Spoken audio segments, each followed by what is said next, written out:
So what happens when you eat is that insulin goes up. And insulin basically is the hormone that tells your body to store fat. So it stops your body from burning fat. You start to store some of the sugar and store some of the fat.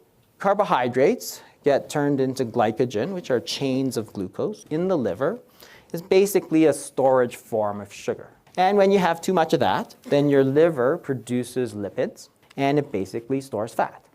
So when you don't eat, your insulin levels fall.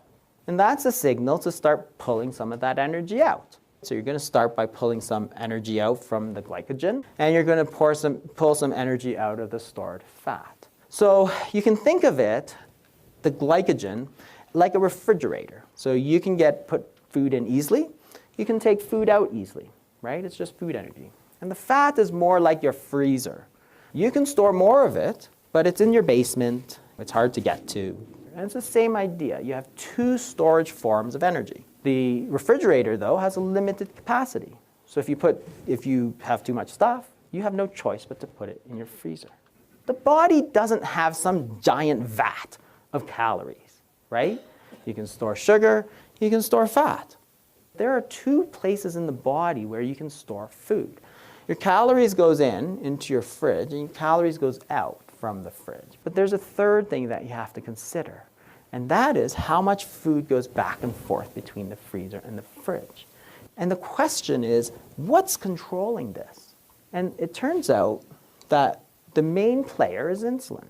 Insulin inhibits lipolysis. What that means is it stops you from getting the fat coming out. So if you have a lot of insulin, then you can't get the food back out this way. So normally if you eat a huge meal, your insulin is high, it's going to tell the body to move all the storage in this way.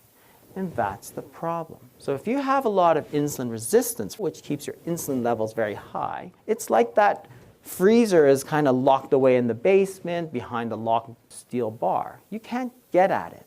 So what happens now when you start reducing your calories? If you start reducing your calories in, what your body is simply going to do is reduce the calories out. That's what it does. Because it's not going to keep losing weight until you die.